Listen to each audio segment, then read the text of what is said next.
बिस्मिल्लाहिर्रहमानिर्रहीम। वेलकम और नहीं, आप सिर्फ वेलकम ही तमाम दोस्तों को यहाँ पे करना है। Legal education committee Punjab bar council की तरफ से हम खुश आमदेद कहते हैं। पूरा साल हमने 35 के करीब लेक्चर्स यहाँ पे पंजाब बार के अंदर करवाए और एक अंदाज के अंदर जो one of the most important topics वो हमने साल के एंड के अंदर आर्ट ऑफ क्रॉस एग्जामिनेशन, जिसके ऊपर जिसको कहा जाता है कि राइटली कहा जाता है किसी मुकदमे का दिल जिसको कंसिडर किया जाता है, उसके लिए हमारी नज़र के अंदर जो बेहतरीन दोस्त थे, हमारी खुशकिस्मती है, वो आई थिंक सलमान सफदर साहब भी एडमिट करेंगे कि master in the field cross examination के अंदर हमारे दरमियान फरहाद अली शाह साहब यहाँ पे मौजूद हैं। अभी यहाँ पे जब दाखिल हो रहे थे और मैं रिसीव कर रहा था फरहाद अली शाह साहब को, तो मैंने उनको कहा welcome home. Punjab bar council Farhad Ali Shah साहब का घर है और फरहाद अली शाह साहब कहा जाता है कि एक बंदे की एक्सेलेंस को जब ही जांच किया जा सकता है जब वो कुर्सी पर ना हो। फरहाद अली शाह साहब हैज़ हेल्ड द हाईएस्ट और office of Punjab bar council, और इनका जो टाइम पीरियड यहाँ पे गुजरा और इनकी जो कंट्रीब्यूशन पंजाब बार काउंसिल के लिए थी, और फिर ख़ास तौर के ऊपर मैं पॉइंट आउट करूँगा न्यू कासल यूनिवर्सिटी का एक मामला था, जाली डिग्रियाँ यहाँ पे ऑफ़र की जा रही थी, जिस दलेर अंदाज के अंदर इन्होंने अपना फ़ैसला लिया, जो स्टैंड वगैरह लिया, ये एक तो राय इम्तियाज़ है पंजाब बार काउंसिल की, one of the biggest achievements में भी इसको कंसिडर किया जाएंगे। फरहाद अली शाह को मैंने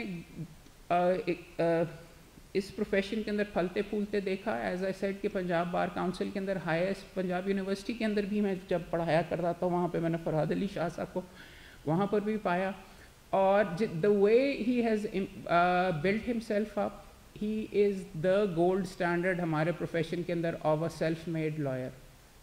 अगर आपने किसी को एम्यूलेट करना है बार पॉलिटिक्स के अंदर, दलेर दबंग अंदाज के अंदर, और उससे ज़्यादा ज़रूरी बार पॉलिटिक्स अपनी साइड के ऊपर एक प्रोफेशनल वकील के तौर के ऊपर अगर आपने एम्यूलेट करना है, तो फरहाद अली शाह साहब से बेहतर आपको उस्ताद और एग्ज़ाम्पल यहाँ पे नहीं मिलेगा। तालियां बजा लीजिए, करने की भी ज़रूरत, और भी मैं तारीफ़ें करूँगा इनकी। बट देखें, अगर मेरे से कोई लड़का पूछता है कि यार किस चैम्बर को जाके ज्वाइन करना, the biggest compliment I can give to a particular person is कि मैं उसका चैम्बर रिकमेंड करता हूँ। मैं कहता हूँ फरहाद अली शाह साहब को अगर ट्रायल सीखना है तो आप इनकी तरफ जाएँ। तारीफ़ें तो फरहाद भाई की मैं यहाँ पे बेशुमार कर सकता हूँ और I can continue as well, लेकिन मैं एक चीज़ सिर्फ ये पॉइंट आउट करूँगा कि अभी कोर्ट से सीधा मुकदमा करते हुए यहाँ पर आ रहे हैं। इनकी कमिटमेंट टू द प्रोफेशन वहाँ पर मुकदमों के अंदर और उसके साथ साथ यहाँ पे आपकी ट्रेनिंग के अंदर, ये तुर्रा इम्तियाज़ है, and this is the highest compliment I can give to a particular person. ये एक मकसद लोगों को यहाँ पे बुलवाने का, आपके सामने वीडियोस रिकॉर्ड करने का और लेक्चर वगैरह देने का ये भी है कि the highest the most excellent lawyers को आपको ला के आपके सामने ये रखा जाए। So without any further delay मैं रिक्वेस्ट करूँगा फरहाद अली शाह साहब से कि he address the audience. Sir, welcome sir.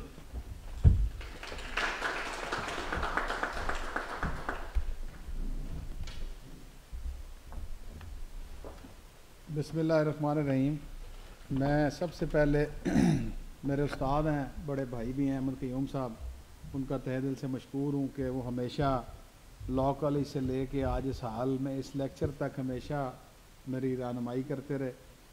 और ये जो लेक्चर्स का सिलसिला, मैं बिल्कुल इस बात को एंडोर्स करूँगा कि अहमद क़य्यूम साहब का चेयरमैन लीगल एजुकेशन कमेटी, ये पहली दफ़ा हमारे चेयरमैन नहीं है, पहले भी हमारे यहाँ चेयरमैन रहे, लेकिन जिस खूबसूरत अंदाज से बार प्लेटफार्म को इन्होंने यूटिलाइज़ किया है नए आने वालों के लिए, मैं चाहूँगा कि आप एक दफ़ा पूरे तरीके से इस बात पे इन्हें खिराज तहसीन पेश करें।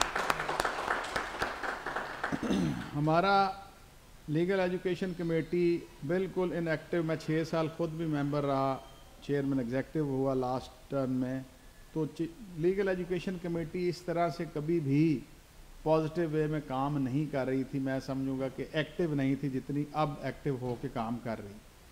और ये काम बार एसोसिएशंस का भी है, लेकिन सबसे पहले क्योंकि एनरोलमेंट के लिए एक नया यंग लॉयर जो है वो बार कौंसिल के साथ इंटरलिंक करता है, तो बार कौंसिल की ज़िम्मेदारी है कि वो इस सीक्वेंस के अंदर नए आने वालों की एक तो पूरी तरीके से रहनुमाई करें और जितनी उनकी ट्रेनिंग अर्ली डेज़ में हो सकती है वो की जा सके। और इससे अच्छा हल और कोई नहीं हो सकता कि हर फील्ड में से जो नामवर लॉयर है उसको रिक्वेस्ट की जाती है, वो आते हैं और वो अपना एक तो एक्सपीरियंस शेयर करते हैं, और जिस फील्ड से उनका ताल्लुक़ है वो आपके साथ उसके प्रैक्टिकल जो भी सीक्वेंसेस होते हैं वो आपके साथ शेयर करते हैं। अब मैं टॉपिक की तरफ आऊँगा, और जो मेरे छोटे भाई उसामा राठौर साहब ने बात की, देखें ये जो लेक्चर सीरीज़ है ये मुझे याद है अहमद क़य्यूम साहब ने जब ये सेक्रेटरी हाई कोर्ट बार थे इन्होंने उस वक़्त शुरू की, और हम उस वक़्त भी लेक्चर्स का एक सिलसिला हमने उस वक़्त कंटिन्यू किया था, और उसकी मुझे आज तक दोस्त मिलते हैं और वो बड़ा इस बात पे हमें अप्रिशिएट करते हैं कि जी आपके लेक्चर से हमें काफ़ी रहनुमाई हुई और हम उसको यूज़ करते हैं। आज जो दौर जिसमें हम दाखिल हो चुके हैं, किताब पढ़ने का ना हमें मैं मादरत के साथ कहूँगा कि ना हमारा शौक़ रह गया और ना हमारे पास वक्त है, क्योंकि हम मल्टीमीडिया और ये जो हमारी इलेक्ट्रॉनिक डिवाइसेस हैं इनके साथ इतने ज़्यादा इंटरलिंक्ड हो चुके हैं कि अब यही एक ज़रिया रह गया है कि हम इस छोटे छोटे लेक्चर्स के सीक्वेंस के अंदर हम अपने टॉपिक्स को कवर करें और यंगस्टर्स को सीना गज़ट के तौर पे थ्रू सोशल मीडियम हम इन लेक्चर्स के ज़रिए उनकी तरबियत करें। जिस टॉपिक के लिए मुझे आज दावत दी गई वो टॉपिक CRPC के हवाले से, क्रिमिनल जस्टिस सिस्टम और क्रिमिनल प्रैक्टिस के हवाले से बड़ा इम्पॉर्टेंट एस्पेक्ट है, और आपको बहुत सारी बातें और बहुत से किस्से भी सुनने को मिलेंगे कि जी cross examination is a right, कि जी ये एक पूरा आर्ट है क्रॉस एग्ज़ामिनेशन। तो इस पे बहुत सारी, जब हमने भी अर्ली डेज़ में वकालत शुरू की तो बहुत सी किताबें मार्केट में अवेलेबल थी, जब जो हमने पढ़ी, मुझे याद है कि अहमद साहब के क्योंकि शागिर्द हूँ तो ये ओल्ड बुक्स काफ़ी ख़रीदते हैं इंडिया की, तो हम भी ख़रीदा करते थे इनके देखा देखी। तो जब तक आप क्रॉस एग्ज़ामिनेशन का आर्ट उस वक़्त तक आप नहीं सीख सकते जब तक आप क्रॉस एग्ज़ामिनेशन से रिलेटेड चीज़ों को नहीं समझें। और क्रॉस एग्ज़ामिनेशन सिर्फ़ और सिर्फ क्वेश्चंस नहीं है कि आपने किसी शख्स को क्वेश्चन कर देने और उससे जवाब अपनी मर्ज़ी का ले लेना है। सबसे पहले आपको समझना पड़ेगा कि क्रिमिनल जुरिस्डिक्शन के हवाले से, क्रिमिनल सिस्टम के अंदर, क्रिमिनल प्रोसीजर के अंदर आपको सबसे पहले क्रिमिनल फाइल के अंदर जो डॉक्यूमेंट्स हैं उनका पता होना बहुत ज़रूरी है। जब तक आपको उन डॉक्यूमेंट्स का नहीं पता होगा, जब तक आपको उन डॉक्यूमेंट्स की इम्पोर्टेंस का पता नहीं होगा, उस वक्त तक आर्ट ऑफ क्रॉस एग्ज़ामिनेशन आप जितनी मर्ज़ी बुक्स पढ़ लें आपको उसका कोई फ़ायदा नहीं होना। जैसे मैं आपके सामने एक छोटी सी बात रखता हूँ कि आप 154 के तहत आप देखते हैं कि एक FIR लॉन्च करती है, एक FIR पुलिस रजिस्टर्ड करती है। अब चाहे आप सवाल जो आप पढ़ लें किताब में से, जब तक आपको 154 का नहीं पता CRPC का, जब तक आपको FIR का सीक्वेंस ही नहीं पता कि FIR की इम्पोर्टेंस क्या है, जब तक आप ये नहीं समझेंगे कि FIR अगर डिले है तो उस डिले होने के क्या फ़ायदे हो सकते हैं या प्रोसिक्यूशन को क्या नुकसानात हो सकते हैं, तो उस वक़्त तक आपको सवाल करने का फ़ायदा नहीं होगा और आर्ट ऑफ क्रॉस एग्ज़ामिनेशन आपको समझ नहीं लग सकता। इसी तरीके से आप पोस्टमार्टम की, हम PMR की बात करते हैं कि अगर पोस्टमार्टम का अगर आपको इम्पोर्टेंस का नहीं पता कि डेड बॉडी रिसीव होने के कितने घंटे के बाद पोस्टमार्टम हुआ था, और अगर आपको हेल्थ रूल्स का नहीं पता कि 24/7 अब पोस्टमार्टम होने की इजाज़त भी है और फैसिलिटी अवेलेबल है, तो अगर डिले से पोस्टमार्टम हुआ है तो उस पर एपेक्स अगर सुप्रीम कोर्ट हेल्ड किए हुए है कि ये फिर साबित करता है कि ये फिर कंकॉक्शन की गई है, ये फिर FIR जो है डिले से दर्ज की गई है, पुलिस पेपर्स डिले से आए हैं। मतलब 30 सीक्वेंस आपको, जब तक डॉक्यूमेंट्स को आप नहीं समझेंगे, पुलिस फाइल के अंदर जो डॉक्यूमेंट्स हैं, जो जुडिशल फाइल के अंदर डॉक्यूमेंट्स हैं, उस वक्त तक आर्ट ऑफ क्रॉस एग्ज़ामिनेशन आपको समझ नहीं लग सकेगा। और अगर आप किताबें पढ़ भी लेंगे उस वक्त तक क्रॉस एग्ज़ामिनेशन। अब अगर मुझे कोई सवाल पूछे कि क्रिमिनल ट्रायल के अंदर सबसे इम्पॉर्टेंट चीज़ क्या है, या क्रिमिनल ट्रायल की अगर कोई मुझे डेफिनेशन पूछे, तो उसका जवाब मैंने हमेशा ये दिया है, प्लॉजिबल डिफेंस, कि जब तक आपको अपने केस का डिफेंस पता नहीं होगा उस वक्त तक आपका ना आपको आर्ट ऑफ क्रॉस एग्ज़ामिनेशन आएगा, ना क्रॉस एग्ज़ामिनेशन किया हुआ कोई आपको फ़ायदा होगा। जैसे मैं आपके सामने एक छोटी सी बात एक सिंपल अल्फाज में, क्योंकि मुझे ज़्यादा चेहरे जो हैं वो बिल्कुल यंग लॉयर्स लग रहे हैं जो अभी प्रोफेशन के अंदर मतलब 2 से 3 साल की स्टैंडिंग के अंदर ज़्यादा दोस्त मुझे वो नज़र आ रहे हैं। देखें, मैं आपको एक छोटी सी बात करता हूँ कि अगर आपकी मंजिल इस्लामाबाद हो, आपने इस्लामाबाद साबित करना हो कि जी इस्लामाबाद को आपने साबित करना हो, तो क्वेश्चन से साबित करना कोई मुश्किल काम नहीं है। आप कहेंगे मस्जिद का नाम आप ले लेंगे इस्लामाबाद की, आप जो बड़ी मॉस्क है उसका आप नाम ले लेते हैं, आप इस्लामाबाद का कि वो कैपिटल है, तो आप बेसिकली डिफेंस एक ऐसा सीक्वेंस है कि अगर आपको अपने डिफेंस लाइन का पता है तो आप क्रॉस एग्जामिनेशन के क्वेश्चन से बड़ी इजीली उस डिफेंस को आप ऑप्ट कर लेंगे। जैसे for the sake of argument कि आप का डिफेंस ये है कि विटनेसेस मौके पे मौजूद नहीं थे, कि विटनेस रहने वाला फैसलाबाद का, वकूआ हो गया मोची गेट लाहौर। अब फैसलाबाद का रहायशी जो है वो लाहौर में उस वक़्त अगर था तो वो चांस विटनेस है, क्यों वो वहाँ पे था। अब अगर वो अपने आने का मकसद बयान नहीं करता और वो वहाँ पे सिर्फ ये कहता है कि जी मैं वहाँ पे आया और ये वकूआ हो गया, तो आपके जहन में आपकी डिफेंस लाइन आती है कि ये क्योंकि यहाँ का रहायशी नहीं है तो ये चांस विटनेस है। आप उसके हवाले से सवाल जो आप करते हैं कि जी आप कहाँ रहते हैं, वो कहते हैं जी मैं फैसलाबाद रहता हूँ। आप क्या करते हैं, जी मैं फैसलाबाद बोर्ड में मुलाजिम। अब आपके साथ ही जहन काम करता है कि वकूए का दिन जो है ये अगर बोर्ड का मुलाजिम है तो वो क्या छुट्टी का दिन है या वर्किंग डे है। अगर वो वर्किंग डे है तो आपका थर्ड क्वेश्चन आ जाएगा कि भाई आप उस दिन वर्किंग पे अपनी थे या छुट्टी पे थे। वो कहेगा जी मैं छुट्टी पे था। को आपने दरख्वास्त दी थी तफ्तीशी को कि मैं उस दिन छुट्टी पे था, या आपने कोई रिकॉर्ड पेश किया था कि आप उस दिन छुट्टी पे। जैसे आप अपनी डिफेंस लाइन को सामने रखेंगे आपका जहन खुद ब खुद, आप में कोई लॉयर जो वकील बनता है वो कभी कुंद जहन नहीं होता। मेरा हमेशा मानना ही है वो कभी कुंद जहन नहीं होता। जब आपकी डिफेंस लाइन आप अपना डिफेंस ले लेंगे तो ऑटोमेटिकली चीज़ें आपको एक लाइन में होती हुई नज़र आ जाएंगी। अब थर्ड थिंग आ जाती है कि जैसे हम आप सीक्वेंस वाइज आगे चलते हैं कि पुलिस ने FIR दर्ज की है डिले से। अब वो कैसे सीक्वेंस पता चलता है कि टाइम ऑफ वकूआ जो है वो है सुबह 9 बजे का और FIR उन्होंने दर्ज की है शाम को 4 बजे। अब ये डिले है। अब देखें FIR तो 15 की, अगर आप यहाँ से अभी खुदा न खास्ता कोई वारदात हो जाए आप फ़ोन करेंगे तो विदिन 10 मिनट्स उन्होंने रिस्पॉन्ड करना आपको कंसर्न पुलिस स्टेशन ने, और उन्होंने उसको प्रोसीड इन करना है। अगर वो 10 घंटे डिले से FIR दर्ज कर रहे हैं तो ये डिले फैटल है। ये आपको ये भी आपकी क्रॉस एग्जामिनेशन के अंदर ये भी एक पॉइंट आ गया आपसे डिफेंस से रिलेटेड कि आपने उस डिले को किस तरीके से अपने क्रॉस एग्जामिनेशन के अंदर ले के आना है। अब थर्ड थिंग इज़ कि आप जिस तरह इसको आगे लेके चलते हैं कि पोस्टमार्टम जो है अब 24/7 होता है। आप देखते हैं कि पोस्टमार्टम जो है आज शाम को 4 बजे वकूआ हुआ, कत्ल हो गया एक आदमी, अगले दिन सुबह 11 बजे उसका पोस्टमार्टम होगा। अब ये जो 18 से 20 घंटे का डिले है ये क्यों है?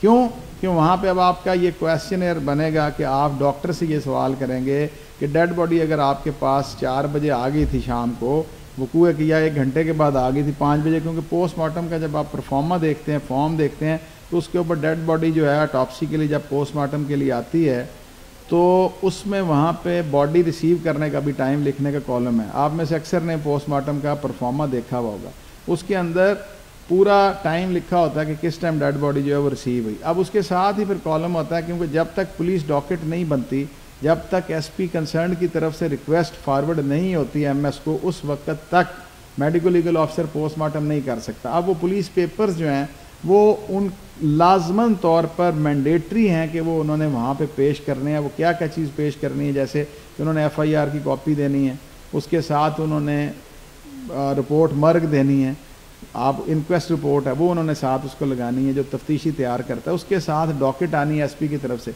अगर पुलिस पेपर्स डिले से आए हैं और वो डॉक्टर आपके इस सवाल का जवाब देता है कि हाँ जी मैंने ये डिले से इसलिए किया है क्योंकि पुलिस पेपर जो थे वो 15 घंटे डिले से मुझे मिले, तो आपका क्वेश्चन यहाँ पे तैयार हो जाता है क्रॉस एग्जामिनेशन के अंदर, क्योंकि ये इसलिए डिले से हुआ कि FIR डिले से हुई, विटनेसेस मौजूद नहीं थे, विटनेसेस फैसलाबाद के रहायशी थे, वो वहाँ से आए। अब यहाँ साथ ही जब आप ये इस्टेब्लिश कर लेते हैं कि डिलेड FIR है, डिलेड पोस्टमार्टम है, चांस विटनेस है, तो फिर आपके जहन में एक बात आती है कि फिर ये अनसीन अक्रंस है, फिर इन विटनेसेस ने ये अक्रंस नहीं देखा, वो फिर आप उस सीक्वेंस में फिर उसको तैयार करते जाते हैं। अब इसके साथ साथ अगर आपका for the sake of argument के उन्होंने कोई मोटिव अलेज कर दिए, वो कहते हैं कि जनाब मरने वाले ने कातिल से 50,000 रुपया लेना था उधार, और वो 50,000 उसने वापस नहीं किया, जिस वजह से इनकी चपकलिश हुई। 2 दिन पहले झगड़ा हुआ था और सालसीन ने पढ़ के वो झगड़ा ख़त्म करा दिया था, लेकिन इसने रंज अपने दिल में रखा और इसने आज कत्ल कर दिया। तो अब मोटिव पार्ट जो है, मोटिव पार्ट बड़ा इंपॉर्टेंट है कि मोटिव पार्ट अगर उन्होंने अलेज किया तो अब एपेक्स अगर सुप्रीम कोर्ट ये कहती है कि मोटिव फिर उन्हें प्रूव करना है। अगर वो अलेज करके मोटिव प्रूव नहीं करते तो फिर ये क्वांटम ऑफ सेंटेंस जब एक कोर्ट डिसाइड करती है पनिशमेंट के हवाले से, तो उसके अंदर ये एक मिटिगेटिंग सर्कमस्टांस है। जैसे आप पीपीसी पढ़ी हुई है आपने 302 की, अगर आप पनिशमेंट देखें तो वो 3 फोल्ड्स के अंदर है कि किसास भी है, बी के अंदर जो है कि वो डेथ भी है, लाइफ भी है, और सी के अंदर ये 25 ईयर्स। तो जब आप बी पढ़ते हैं तो उसके अंदर उन्होंने प्रोवाइड किया है कि फैक्ट्स एंड सर्कमस्टांसिस को देखने के बाद डेथ सेंटेंस दी जाएगी या लाइफ इम्प्रिजनमेंट दी जाएगी। अब अगर प्रोसिक्यूशन अपना केस साबित नहीं करती, डाउटफुल है, तो तारिक परवेज़ केस एपेक्स अगर सुप्रीम कोर्ट बड़ा आप लोगों के लिए, आप ज़रूर उसको भी पढ़िए। 95 सुप्रीम कोर्ट है, मैं अभी आपको एंड पे जो है ना सारी जजमेंट्स जो है लिखवा देता हूँ। अब उसके अंदर वो कहते हैं कि अगर डाउट है तो डाउट को as a matter of grace नहीं आपने एक्यूज को देना, as a matter of right देना आपने।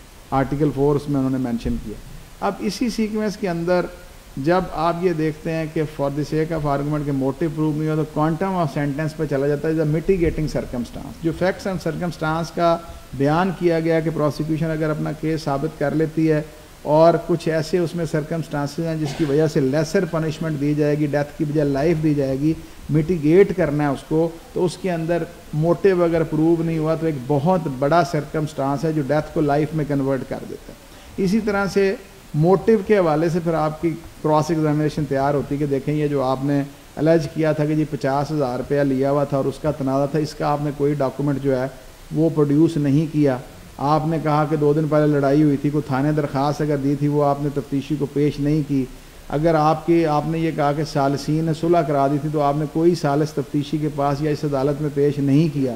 मतलब आप उसको फिर शटर करते हैं उस मोटिव को कि जो उन्होंने मोटिव अलेज किया है वो उसको प्रूव नहीं कर सके, ताकि खुदा न खास्ता अगर किसी सीक्वेंस के अंदर कोई अदालत आपके खिलाफ केस साबित शुदा समझे तो कम अज़ कम क्वांटम ऑफ सेंटेंस पे आके कम अज़ कम डेथ सेंटेंस से एक्यूज जो है वो शिफ्ट कर जाए लाइफ इम्प्रिजनमेंट की तरफ। इसी तरह से फिर मैं एक सवाल करना चाहूँगा, सुबह अगर आपकी लगी हुई आपने सुबह आपने जरा करनी है तो प्रैक्टिकली आप कैसे तैयारी करते हैं? क्या सवालात लिख के जाएंगे, इन दोस्तों को आप कहेंगे कि नुक्ता जात लिख के जाएं, डॉक्यूमेंट मार्क करके जाएं, वो एक रात पहले क्या करना है?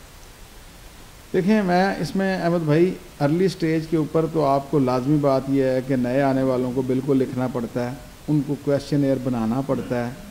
लेकिन with the passage of time, जैसे आप मुझे 21 साल हो गए प्रैक्टिस करते हुए, कम से कम 15 साल से मैं खुद ट्रायल कर रहा हूँ, तो मुझे अब लिखने की ज़रूरत नहीं पड़ती। लेकिन अर्ली स्टेज के ऊपर बिल्कुल आपको लिखना पड़ता है और आपको लिखना चाहिए।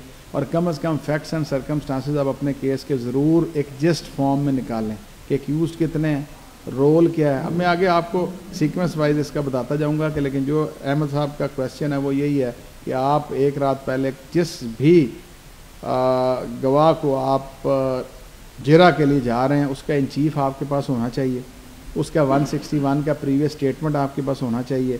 क्योंकि आप देखें आपके क्रॉस एग्जामिनेशन के आर्ट के अंदर एक बहुत बड़ी चीज़ मेलाफाइड इम्प्रूवमेंट को भी हाईलाइट करना है कि अगर फ़र्ज़ मालूम उन्होंने FIR में एक आदमी का नाम लिया ही नहीं था, सप्लीमेंट्री स्टेटमेंट के अंदर लेके आ गए, तो अब अगर उन्होंने मेलाफाइड इम्प्रूव किया और नेट को वाइडन कर दिया, 2 से 4 पे वो ले गए हैं एक्यूज की तादाद को, तो आपने उन पे पुट करना है कि देखें जो आपका 161 का ये स्टेटमेंट था, जो आपने दरख्वास्त दी थी पर्चा दर्ज कराने के लिए, या जो आपने फ़र्द बयान में बयान रिकॉर्ड कराया तो उसमें ये ए नहीं था, ए एक्यूज नहीं था, जो आपने आप लिखा दिया। वो अगर कहता है कि हाँ जी नहीं था तो उसने एडमिट कर लिया, आपका मकसद पूरा हो गया। लेकिन अगर वो कहता है जी मैंने लिखाया था, तो फिर आप उस स्टेटमेंट जो आपको 161 की कॉपी मिली होती है आप कन्फ्रंट कराते हैं कि जनाब इसको जब पेश किया तो इसके अंदर नाम नहीं है, confronted with exhibit DA where it is not so recorded और where it was so recorded, कि अगर था तो उस सीक्वेंस में भी कन्फ्रंट हो जाएगा, अगर नहीं था तो उस सीक्वेंस में भी कन्फ्रंट हो जाएगा। तो कन्फ्रंटेशन करने के लिए जो आपको डॉक्यूमेंट्स चाहिए वो 161 की आपको प्रीवियस कॉपी चाहिए और आपको इन चीफ जो रिकॉर्ड हुआ हुआ उसकी कॉपी आपके पास चाहिए। और मैं आपको इसमें ये बिल्कुल इस पर गाइड करते हुए ये कहूँगा कि सर दस्त अर्ली स्टेज के ऊपर मेरा आपको मशवरा ये होगा कि आप खड़े पैर जिरा ना करें।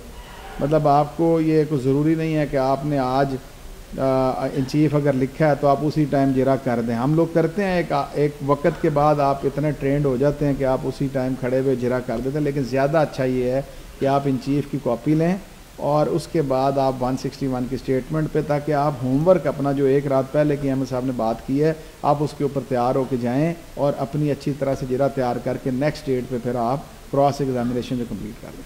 अब इसी तरह से मैं जैसे मेडिकल एविडेंस की आपके साथ बात कर, मतलब बेसिकली जो मैं आपको चीज़ समझाना चाह रहा हूँ कि क्रॉस एग्जामिनेशन जो है आपकी डिफेंस लाइन के साथ साथ जैसे जैसे गवाह की नौयत चेंज होती जाती है उस तरह से क्रॉस एग्जामिनेशन का भी स्टाइल चेंज होता जाता है। अब जैसे मैंने आपके सामने ऑकुलर सेट की बात की कि वो चांस विटनेस हो सकते हैं, वो इंटरेस्टेड विटनेसेस हो सकते हैं, वो रिलेटेड विटनेसेस हो सकते हैं, वो किसी भी वजह से एनिमिकल आपके ख़िलाफ़ हो सकते हैं, पॉलिटिकल राइवलरी हो सकती है, प्रीवियस एनिमिटी हो सकती है। मतलब वो सारी की सारी चीज़ें आप क्रॉस एग्जामिनेशन में फिर उस तरीके से इस्टेब्लिश करते जाते हैं। इसी सीक्वेंस में मैंने आपको सेकंड कैटेगरी में बताया मेडिकल एविडेंस, क्योंकि ये जो चीज़ें मैं आपको बता रहा हूँ it is duty of the prosecution कि उन्हें अपना केस इंडिपेंडेंट करबरेशन से साबित करना है। अब एक एविडेंस है कि एक ऑकुलर सेट ने देखा वकूआ होते हुए, अब उसकी करबरेशन क्या है, प्रोसिक्यूशन ने जो चेन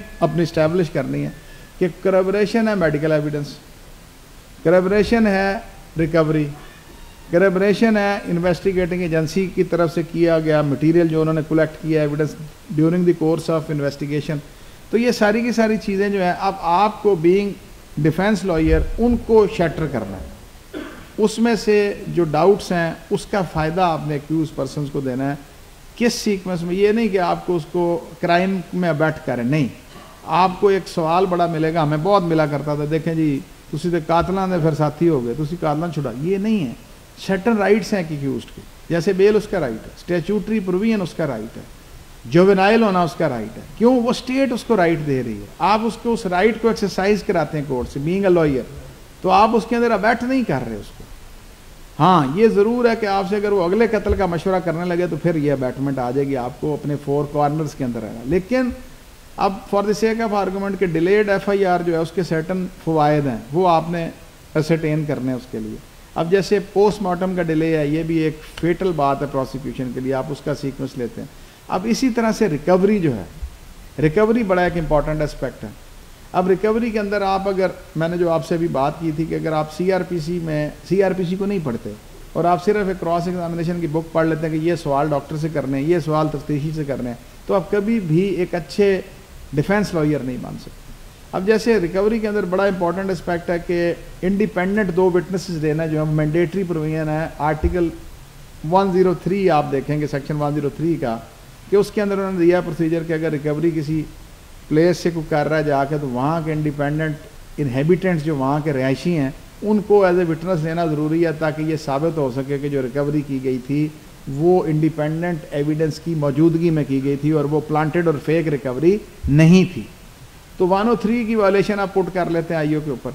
अब इसके बाद एक बड़ा इंपॉर्टेंट एस्पेक्ट ये है कि आपको एक अच्छा डिफेंस लॉयर होने के लिए आपको पुलिस रूल्स का भी पता हो।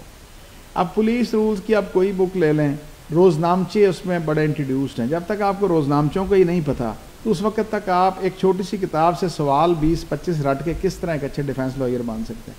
रोज़नामचा, रजिस्टर रोज़नामचा जो डेली रोज़नामचा है, रोज़नामचा वाक़ियाती है एक थाने का, मतलब 23-24 रजिस्टर हैं थाने के, उनकी डिफरेंट स्नैरियो के अंदर इंपॉर्टेंस है और डिफरेंट वर्क है जो उस रजिस्टर में कवर करता है। जैसे आपकी डेली रोज़नामचा जो आपका है थाने का, कि जो भी काम हो रहा है उसके अंदर लिखा जा रहा है कि कौन आया, उसकी हाजिरी लगी, कौन चला गया, सारी उसकी हाजिरी लगी, रपट के सीक्वेंस के अंदर जो आपका डेली रोज़नामचा थाने का। अब रोज़नामचे के सीक्वेंस के अंदर फिर बाकी रजिस्टर है उसके अंदर, जैसे मोहर्रर के पास अगर एक IO किसी शख्स से रिकवर्ड हुआ और पिस्टल ला के रखाता है फॉर सेफ कस्टडी माल खाने के अंदर, मुहर्रर के हवाले करता है। अब मुहर्रर ड्यूटी बाउंड है कि रजिस्टर नंबर 19 के अंदर मद लिख के, स्पेसिफिक नंबर लिख के, और वो उस जो भी चीज़ माल खाने में रख रहा है उसको वो रजिस्टर में उसका इंदराज करता है। अगर वो उसका इंदराज नहीं है तो आप सेफ कस्टडी को ब्रेक कर देंगे। जैसे अब मुहर्रर का होता क्या है कि मुहर्रर के बयान के अंदर रजिस्टर नंबर 19 का जिक्र नहीं होता, ना रजिस्टर नंबर 19 की मद का जिक्र होता है, तो आप क्रॉस एग्जामिनेशन जब करेंगे, अगर आपको पुलिस के इस रूल का पता है तो ऑटोमेटिकली आपका ये सवाल बन जाएगा और आप उसे सवाल कर देंगे कि देखो ये ज़रूरी है ना कि ये रजिस्टर नंबर 19 के अंदर आप अगर उस दिन एज ए मुहर्रर काम कर रहे थे तो रजिस्टर नंबर 19 के अंदर आपने माल खाने में एंट्री करनी थी। वो कहेगा दुरुस्त है, बिल्कुल ये मैंडेटरी है पुलिस रूल्स के मुताबिक। कहता है जी बिल्कुल मैंडेटरी है। अब आपने जो बयान दिया है 161 का, ये आपका बयान है, देखें इसके अंदर ना रजिस्टर नंबर 19 का जिक्र है ना स्पेसिफिक मादक का नंबर है। वो कहेगा बिल्कुल इसी तरह। तो आपके इस एक सवाल ने ये चीज़ ब्रेक कर दी कि सेफ कस्टडी के हवाले से प्रोसिक्यूशन का केस जो है वो बिल्कुल आपने उसको अंडरस्कोर कर दिया, उसको क्वेश्चन मार्क कर दिया, और आपको एंड ऑफ द टाइम जब जजमेंट डिलीवर की जाएगी तो उस रिकवरी के ऊपर अगर वो CNSA से है या वो वेपन के हवाले से है तो वो रिकवरी पे इनकॉन्सिक्वेंशियल हो जाएगी प्रोसिक्यूशन के लिए। उस रिकवरी का चाहे वो मैच भी हुई भी हो तो उस रिकवरी का कोई फ़ायदा नहीं होने वाला प्रोसिक्यूशन।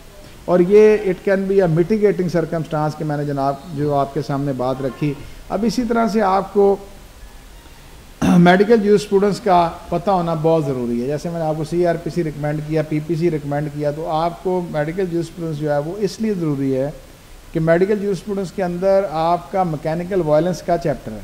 आप मेडिकल जूरिस्प्रूडेंस की अगर किताबें देखते हैं तो आप मोदी की बुक देख लें, पारेख की बुक देख लें, तो उन बुक्स के अंदर मैकेनिकल वायलेंस का पूरा चैप्टर दिया गया। अब वो मैकेनिकल वायलेंस का चैप्टर किस चीज़ को कवर करता है कि वो आपको वेपन्स की इकसाम बयान करता है, वो वेपन्स के जो कार्ट्रिजेज हैं उसको बयान करता है, वो वेपन्स की क्या इंजरी क्रिएट करता है वो बयान करता है, अगर एक वेपन क्लोज रेंज के अंदर है या कांटेक्ट है तो किस शक्ल का वूंड बनेगा, वो आपको पूरे तरीके से उसकी तरबियत करता है। कि अगर for the sake of argument कि अगर आप मैकेनिकल वायलेंस के चैप्टर नहीं पढ़ते तो आप पोस्टमार्टम में से ये कभी भी नहीं निकाल सकते कि अगर क्लाशनकोफ लैज की गई है, क्लाशनकोफ की गोली जब जाती है तो उसका एंट्री वूंड छोटा होता है और जहाँ से वो निकलती है उसका एग्जिट वूंड जो है वो बड़ा होता है। इसी तरह हॉलो वूंड है, हॉलो वूंड जो है जब अंदर जाती है तो अंदर जाके वो ब्लास्ट कर जाती है, और जब वो निकलती है तो उसका एग्जिट वूंड जो है वो छोटे छोटे पैलेट्स टाइप बाहर निकलते हैं। तो जब तक आप मैकेनिकल वायलेंस नहीं पढ़ेंगे उस वक्त तक आपको फिर आप क्रॉस एग्जामिनेशन नहीं उस उम्दा तरीके से कर सकते। जैसे for the sake of argument के जो पोस्टमार्टम के अंदर जो एंट्री वूंड है वो शायद आ रही है पैलेट सीक्वेंस की, और आपको अलैज किया गया ट्रिपल मतलब 22 बोर की गन आपको अलैज की गई है, आपको एंट्री पैलेट की थी, बुलेट थी ही नहीं। तो ये अगर आपको मैकेनिकल वायलेंस का चैप्टर पता होगा, आपको मैकेनिकल वायलेंस आपने पढ़ी होगी, आपको वेपन्स का पता होगा, बोर्स का आपको पता होगा, किस सीक्वेंस की उसका जख्म बनता है, तो उस सीक्वेंस में फिर आप क्वेश्चन अपने तैयार आपके ऑटोमेटिकली तैयार होते जाएंगे। इसी तरह से मेडिकल जूरिस्प्रूडेंस के अंदर आपको देखें डॉक्टर लिखता है कि जी ये यहाँ से ये जो वूंड है ये इन्वर्टेड वूंड है, ये जो वूंड है ये इन्वर्टेड वूंड है। जब तक मैकेनिकल वायलेंस के चैप्टर में आपने वूंड्स की एग्जाम नहीं पढ़ी आपको समझ नहीं लग सकती कि आइदर वे ये एंट्री थी या अदर वे ये एग्जिट था। कई दफ़ा वो कहते हैं कि जनाब इसने फायर मारा डोले पे लग गया, आप वहाँ देखते हैं वहाँ पे इवर्टेड मार्जिन है। इवर्टेड मार्जिन क्या बयान करते हैं कि ये एंट्री नहीं है ये एग्जिट है, और अगर आप पे अलेज किया गया फायर ही एग्जिट वूंड है तो आपको बाकी किसी चीज़ को टच करने की ज़रूरत नहीं है। आप सिंपल एक सवाल करते हैं डॉक्टर साहब से, डॉक्टर साहब ये जो आपने एंट्री आपने ये मेंशन की है ये इवर्टेड मार्जिन है, कहते जी बिल्कुल इवर्टेड मार्जिन है, इट अमाउंट्स कि ये एक एग्जिट वूंड है, जी बिल्कुल एग्जिट। इसके बाद आपने जिरा नहीं करनी। जो आपको बहुत ज़्यादा बड़े कहेंगे ना कि क्रॉस एग्जामिनेशन के अंदर ये आर्ट नहीं है कि आपने क्या पूछना है, आर्ट ये है कि आपने क्या नहीं पूछना, ये है वो जवाब उसका कि आपने क्या नहीं पूछना। और उस वक्त तक आपको ये आर्ट जो मैंने पहला लफ्ज़ बोला था कि अगर आपको अपनी डिफेंस लाइन का पता है, डिफेंस लाइन ये है कि मुझे जो अलेज किया हुआ वूंड है वो एग्जिट वूंड है, वो एंट्री नहीं है, वो कभी भी एंट्री में चार्ज नहीं हो सकता, तो आपको लंबे चौड़े जिरा की ज़रूरत नहीं है। आपको 2 सवालों से आपका मकसद हल हो जाएगा। और आपने क्या नहीं पूछना था, अब आप 36 चीज़ें और पूछ के तो उनके कवर हुए। मैंने ये भी देखा है, हम अर्ली स्टेज पे करते रहे कि हम सिर्फ और सिर्फ ऑडियंस को राज़ी करने के लिए कि जी बड़ा अच्छा वकील आया, सवाल जब तक मैं 20 नहीं करूँगा मेरी पार्टी नहीं राज़ी होगी, लोग अपना बहुत अच्छा किया हुआ क्रॉस एग्जामिनेशन ज़ाया कर देते हैं, बहुत अच्छा लिया हुआ डिफेंस अपना ज़ाया कर देते हैं। और उसकी वजह ये होती है कि वो सिर्फ और सिर्फ फिर लफाजी के शौकीन हो जाते हैं तो क्रॉस एग्जामिनेशन के अंदर सबसे इंपॉर्टेंट बात यह है कि आप अपने लिए हुए डिफेंस से रिलेटेड चीज़ों को लाना चाह रहे हैं। अगर वो आपको पहले सवाल के जवाब में ही वो चीज़ मिल गई है तो फिर आपको ज़रूरत नहीं थी। मैं आपको ज़रा मज़ाक बात करूँगा कि अर्ली डेज़ में जब हम बहस करने के लिए गए केस के अंदर, तो हमने बहस की, वो 13, 20, 65 और 7, 21, 91 हुआ करता था वो नाजायज़ असले के वाले से। तो मेरा साथ मेरा दोस्त था, उसने गया, बड़ी तैयारी शारी की, उसने 8-10 किताबें ली, मेजर रख लिया, हम चले गए। तो जब हम गए तो जज साहब ने जाते ही हमारी तैयारी शारी देखी, उन्होंने कहा जी अलाउड 25,000 का हम चल का। उन्होंने कहा सर ये क्या बात हुई? उन्होंने कहा क्यों? उन्होंने साहब मेरी बहस मैंने इतनी तैयार की, आपने मेरी बहस ही नहीं सुनी। उन्होंने कहा अच्छा चलो जी करो बहस। उन्होंने बहस की, उन्होंने कहा खारिज है। देखें, आपको सबसे मेन चीज़ ये है कि क्रॉस एग्जामिनेशन के अंदर कि अगर आपने अपना मकसद हल कर लिया है तो फिर आपको स्टेज प्ले की ज़रूरत नहीं है, फिर आपको अपने आप को वहाँ पर रोक लेना है। और आर्ट ऑफ क्रॉस एग्जामिनेशन है ये है कि कहाँ पे आपको रुकना है और किस चीज़ को आपको डिग आउट करना है। तो इस सीक्वेंस के अंदर क्रॉस एग्जामिनेशन जो है वो डिफेंस लाइन के साथ आपका जो है वो होता जाएगा और आप करते जाएंगे। लेकिन जो सबसे इम्पॉर्टेंट बात है कि अगर आप क्रिमिनल साइड पे काम करना चाहते हैं तो फिर आपको पीपीसी पे अबूर हासिल होना चाहिए। फिर आपको देखें, for the sake of argument के आपके खिलाफ केस है 489 है, 489 में डिसऑनेस्टली इशू का चेक है और उसका डिसऑनरमेंट। अगर आपको 489F की डेफिनेशन ही नहीं पता क्या आप केस लड़ेंगे। और अगर आपका सीक्वेंस इस किस्म का है कि उसके अंदर ऑब्लिगेशन ही नहीं बन रही, उसके अंदर डिसऑनेस्टली नहीं है, तो उस सीक्वेंस को आपकी डिफेंस लाइन यहाँ से बनेगी कि एक सिविल साइड के डिस्प्यूट को ये क्रिमिनल में कन्वर्ट किया गया, जैसे 406 में आ जाता है, 408 में आ जाता है। तो आप PPC is the first thing के जो आपको आनी चाहिए। सेकंड थिंग कि आपको सीआरपीसी पे आपकी ग्रिप होनी चाहिए। सीआरपीसी ग्रिप के सीक्वेंस के अंदर है कि आपको सेकंड स्केजुअल का पता होना चाहिए। अब सेकंड स्केजुअल का मैं आपके सामने एक छोटी सी बात रखता हूँ कि सेकंड स्केजुअल के अंदर बहुत ज़्यादा कन्फ्यूजन ये होती है कि लिखा होता है court of session, trial by court of session. अब वहाँ पे सेशन में तो ट्रायल ही नहीं हो रहा। अब जैसे 371 भी है, उसका ट्रायल नहीं हो रहा, 324 है, सेशन में तो ट्रायल नहीं हो रहा, लेकिन जब आप पढ़ते हैं कोर्ट ऑफ सेशन लिखा हुआ। अब उसका प्रॉब्लम क्या है कि जो क्लासिफिकेशन ऑफ कोर्ट्स हैं वहाँ आप देखते हैं तो लाहौर में या पंजाब में सेक्शन 30 के मैजिस्ट्रेट हैं। अब उनका क्या है कि लाइफ और डेथ के अलावा जो पनिशमेंट है वो उन्होंने as a assistant district and session जज, लेकिन यहाँ के लाते हैं मैजिस्ट्रेट दफ़ा 30 हैं, वो सेशन ही, लेकिन वो मैजिस्ट्रेट ट्राई कर रहा है। सिंध आप चले जाएं, वो इनको असिस्टेंट डिस्ट्रिक्ट एंड सेशन जज कहते हैं, वहाँ पर डिस्प्यूट। तो आपको जब तक ये नहीं पता होगा कि सेकंड स्केजुअल के अंदर कहाँ ट्राई होना है, किस सीक्वेंस में ट्राई होना है, तो सीआरपीसी बड़ा इंपॉर्टेंट है जो आपको बीइंग क्रिमिनल ट्रायल लायर आपको सीआरपीसी पे आपकी ग्रिप होनी चाहिए। अब इसके साथ साथ पुलिस रूल्स मैंने आपको बताया, इसके साथ साथ पुलिस ऑर्डर मैंने आपको बताया, इसके साथ साथ आपको मेडिकल जूरिस्प्रूडेंस जो है वो आपको पता होनी चाहिए।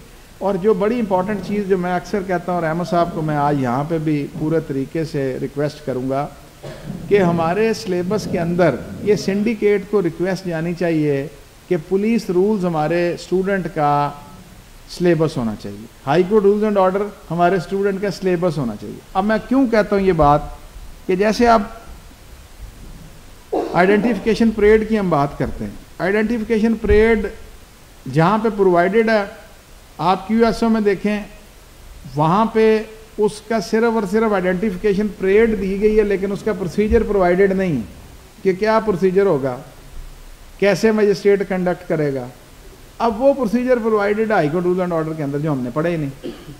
इसी तरह आप 164 का स्टेटमेंट रिकॉर्ड होना है। अब एडमिजिबिलिटी ऑफ 164 और इनएडमिजिबिलिटी ऑफ 164 जो है वो बड़ी छोटी सी एक लाइन पे है कि अगर एक मैजिस्ट्रेट साहब के पास एक शख्स आया जिसने कन्फेशन करना है, अगर उन्होंने कन्फेशन के बाद उसकी कस्टडी वापस पुलिस के हवाले कर दी है तो वो कन्फेशन इनएडमिसिबल हो जाएगा। किस लिए कि ड्यूरस खौफ का आंसर जो है वो रहा कि ये जो है इसको तो पुलिस मार पीट के लाई थी और इसे बयान करा लिया और फिर पुलिस। अब यहाँ पे high court rules and order provide करते हैं कि अगर 164 का स्टेटमेंट रिकॉर्ड किया है तो उसकी कस्टडी एक तो सारे पुलिस वालों को उस कमरे से बाहर निकाल देना, और उसके बाद उसकी कस्टडी जो है वो पुलिस के हवाले नहीं करनी, वो डायरेक्ट जुडिशल स्टाफ के हवाले करनी है, ताकि उसका ये खौफ ख़त्म हो जाए कि अगर मैं बयान नहीं दूंगा तो ये पुलिस वाले मुझे मारेंगे। तो अगर वो प्रोसीजर प्रोवाइडेड जो हाई कोर्ट रूल के ऑर्डर के अंदर हमने पढ़ा ही नहीं है, सिलेबस के अंदर नहीं है, तो हमारे लिए एक नई बात है। और ज़िंदगी में अगर आप ये बात ज़िंदगी में कुछ पाना चाहते हैं तो सबसे पहले आपके अंदर ये जुर्रत पैदा करें कि आपको अगर कोई बात नहीं पता थी तो आप कवर ना करें अपने आप को, आप कहें कि हाँ मुझे नहीं पता। हाथ खड़े करें high court rule and order किस किस को नहीं पता था। ये तादाद आपके लिए मैंने शुरू की। सही आप बिल्कुल कह रहे हैं। पुलिस बार वोकेशनल कोर्स में हमने इस दफ़ा सिलेबस में ऐड किया पुलिस रूल्स भी और high court rules and orders भी, दुरुस्त कह रहे हैं। अब हाई कोर्ट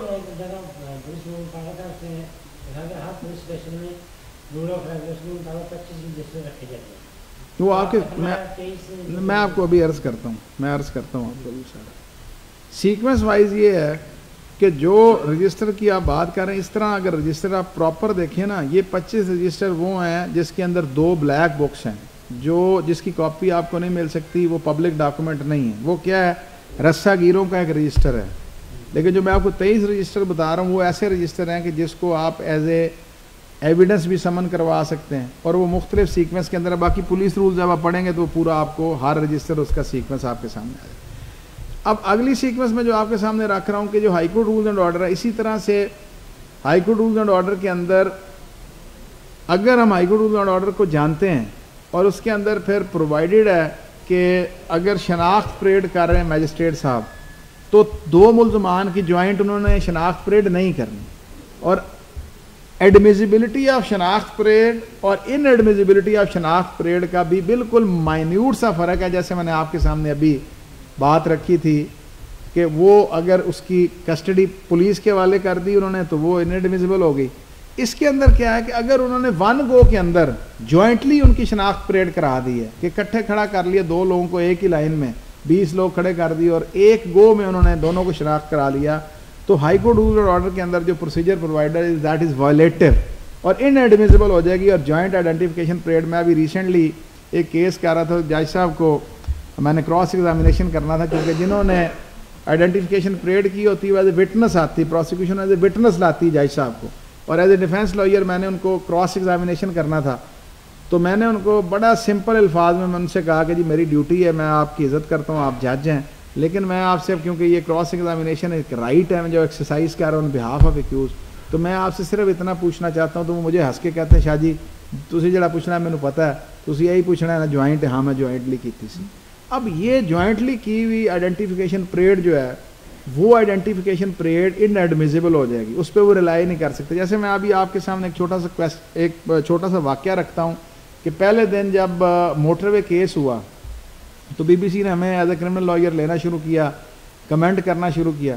तो मैंने उस वक्त जब इन्होंने तीसरे दिन एक प्रेस कॉन्फ्रेंस की और इन्होंने 2 तस्वीरें लगा दी टीवी के ऊपर प्रेस कॉन्फ्रेंस में कि जी ये आबिद मल्ली और ये फ़लाँ शख्स है जो हमारे सस्पेक्ट्स हैं और ये सस्पेक्ट। तो मुझे बड़ी अच्छी तरह याद है कि जब बीबीसी ने कमेंट लिया तो एक तरफ से सीसीपी लाहौर थे, दूसरी तरफ से मैं था। तो मैंने कहा आज लाहौर पुलिस ने अपना केस जो है ना खुद ख़त्म कर लिया। मैंने कहा जी वो कैसे? मैंने कहा जिनकी इन्होंने वो औरत के लिए नामालूम है, अब नामालूम की आइडेंटिफिकेशन परेड से होनी है। एक्यूज तो ये कहता है कि जनाब थाने मेरी तस्वीर दिखा दी, तो जो सारी तस्वीर आपने सारी दुनिया को दिखा दी है, उस शनाख्त परेड में किस तरीके से ये रिलाय कर सकेंगे। और मैं आज भी ये कहता हूँ कि उस शनाख्त परेड पे चाहे ट्रायल कोर्ट ने सजा दे दी लेकिन एपेक्स कोर्ट वो नहीं मानेगी, क्योंकि उसकी तो गिरफ्तारी से 2 महीने पहले ही इन्होंने तस्वीरें ऑन एयर कर दी कि ये आबिद मल्ली है जो इस वकूए का मुल्ज़िम है।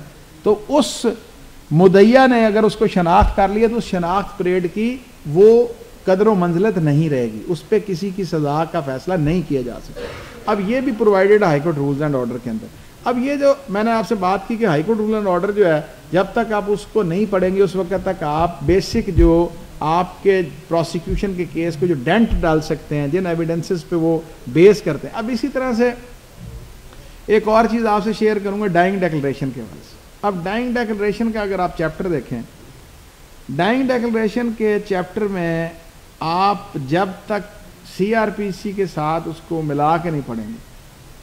अब 174A एक प्रोविजन आप नोट कर लें, कभी पढ़िएगा।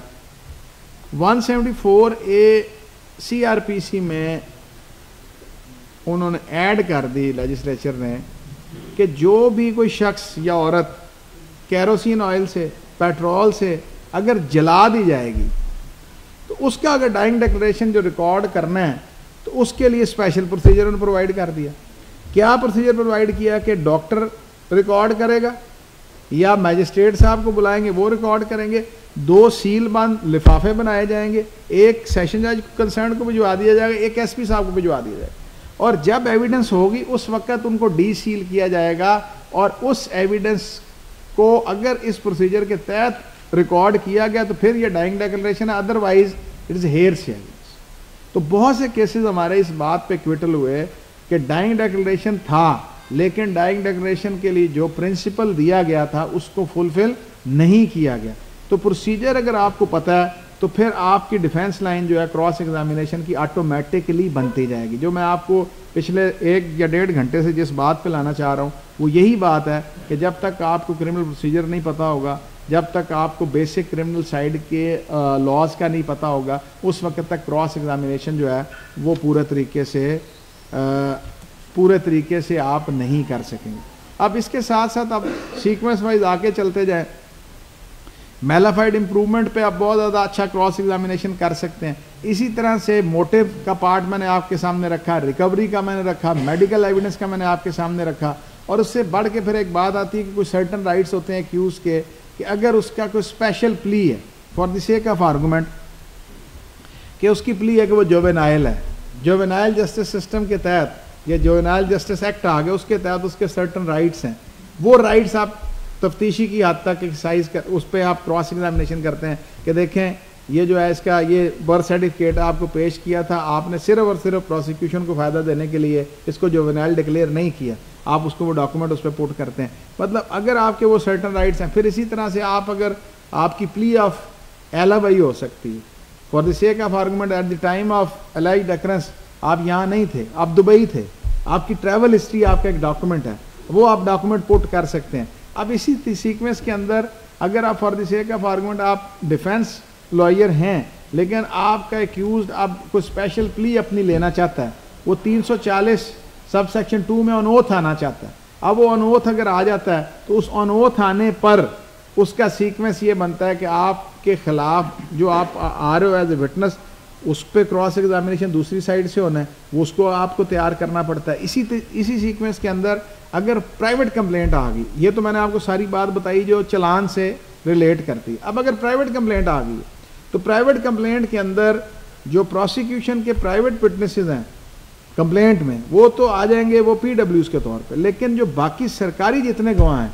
वो सारे CW आने, और वो CW जब आएंगे तो CW आने वाला विटनेस जो है वो दोनों पार्टीज के पास राइट है टू क्रॉस एग्जामिन, कि वो प्रोसिक्यूशन भी उनको क्रॉस एग्जामिनेशन करेगी और आप भी उसको क्रॉस एग्जामिनेशन अगर आप चाहते हैं तो आप कर सकते हैं। तो इस सीक्वेंस के अंदर ये क्रॉस एग्जामिनेशन का चैप्टर जो है फिर आर्टिकल आप 132, 33 आप पढ़ेंगे जो बेसिक लाइन है इसकी, और इसी सीक्वेंस के अंदर के जो अगर फॉर द सेक ऑफ एक एग्जामिनेशन चीफ जो है प्रोसिक्यूशन रिकॉर्ड करती है तो आप उस पर क्रॉस एग्जामिनेशन करते हैं, और अगर prosecution examination chief re examination की फर्जबल आपकी क्रॉस एग्जामिनेशन में कोई ऐसी बात आ गई जो वो समझते हैं कि उनके लिए फेटल है तो वो री एग्जामिनेशन इन चीफ की अगर परमिशन कोर्ट से लेते हैं तो इट इज़ द ड्यूटी और it is a right for accused कि आपको फिर री क्रॉस एग्जामिनेशन जो है उस पार्ट का है इन चीफ जो री इन चीफ हुआ है उसका आप क्रॉस एग्जामिनेशन दोबारा कर सकते हैं। तो ये मेरे पास क्रॉस एग्जामिनेशन के हवाले से आज का लेक्चर है। अगर आप लोग कोई क्वेश्चन करना चाहते हैं तो पहले लिख लें ताकि फिर आपसे मैं उन क्वेश्चन के जवाब पुट करना क्या मतलब वगैरह किस प्रैक्टिकली किस तरीके से, क्या उसके सामने डॉक्यूमेंट किया जाता है, किस तरीके से करेंगे कन्फ्रंट कराने के वाले से? हाँ एग्जैक्टली, बिकॉज एक बड़ा बल्कि ब्रॉडर क्वेश्चन ये है कि झूठे को झूठा कैसे साबित करना है।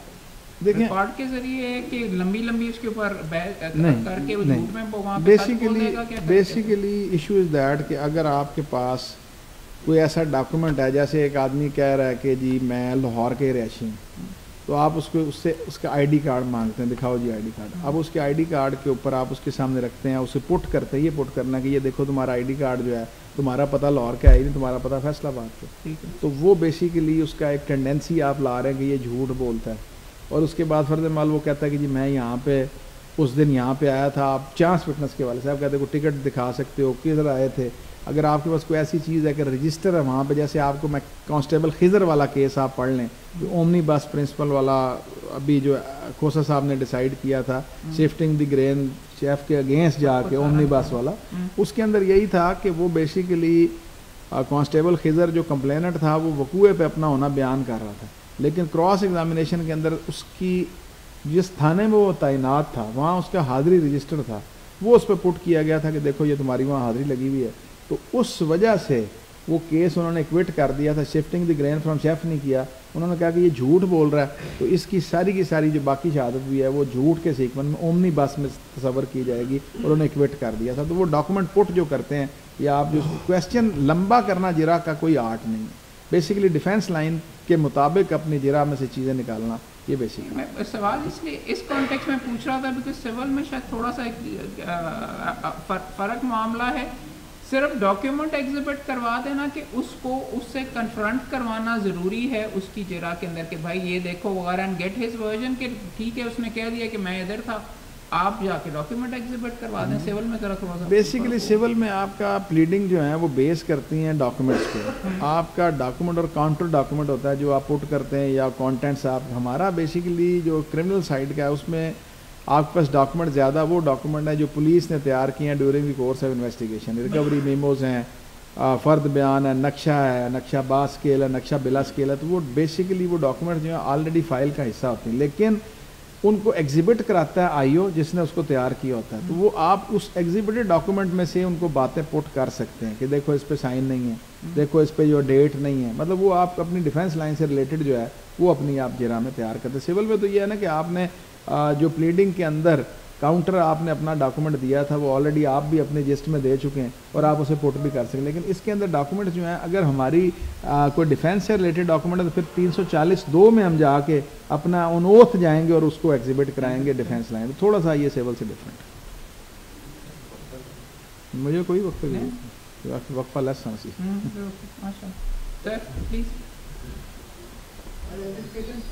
नहीं एक सेकंड पहले वो पीछे वाला पूछिए सर। क्या डॉक्यूमेंट को एग्जिबिट करवाने के लिए रिकवरी मेमो का बनाना जरूरी है, और अगर रिकवरी मेमो नहीं बना तो क्या वो डॉक्यूमेंट एग्जिबिट नहीं होगा? देखिए सबसे पहली बात यह है कि क्रिमिनल जस्टिस सिस्टम के अंदर इन्वेस्टिगेशन का एक पूरा प्रोसेस दिया गया है। उस इन्वेस्टिगेशन के अंदर अगर आपने कोई डॉक्यूमेंट दिया है तो वो बज़रिया फ़र्द कब्ज़ा पुलिस में लेना मैंडेटरी है अकॉर्डिंग टू पुलिस रूल्स। और अगर उन्होंने पुलिस ने वो नहीं डॉक्यूमेंट लिया तो फिर आपके पास पूरे तरीके से एक प्रोसीजर अवेलेबल था कि आप आईओ को दरख्वास्त देते, आप एडमिनिस्ट्रेटिव ऑफिसर इलाका मजिस्ट्रेट है उसको दरख्वास्त देते कि जनाब ये हमने डॉक्यूमेंट दिया है और ये बज़रिया फ़र्द कब्ज़े में नहीं ले रहा, तो आप वो प्रोसीजर अडॉप्ट कर सकते हैं। मोर अबाउट इट अगर आप समझते हैं कि वो डॉक्यूमेंट आपके लिए इतना ज़रूरी है कि कल को आपके लिए फेटल हो सकता है तो फिर आपके पास प्राइवेट प्रोसिक्यूशन का चैप्टर अवेलेबल है सेक्शन 200 CRPC के अंदर कि आप प्राइवेट कंप्लेंट में आ जाएं वो डॉक्यूमेंट साथ दें। मेरा सवाल ये है कि क्या डॉक्यूमेंट जैसे आपने कहा कि रिकवरी एफआईए का मैटर अगर देखा जाए तो एफआईए वालों को आप पहले एप्लीकेशन देते हैं जिन डॉक्यूमेंट्स को हम लोग रिलाय कर रहे हैं हम लोग साथ ही देते हैं उसके ऊपर इंक्वायरी हेड होती है, लेकिन वो उसकी बाबत रिकवरी मेमो नहीं बना। बेसिकली आप मिक्स कर रहे हैं इंक्वायरी को इन्वेस्टिगेशन के साथ। मैं वही बता रहा हूँ, आपको वही बता रहा हूँ जो हमारा क्रिमिनल जस्टिस सिस्टम आपका पीपीसी के हवाले से है उसमें prior to registration of FIR कोई इंक्वायरी नहीं है।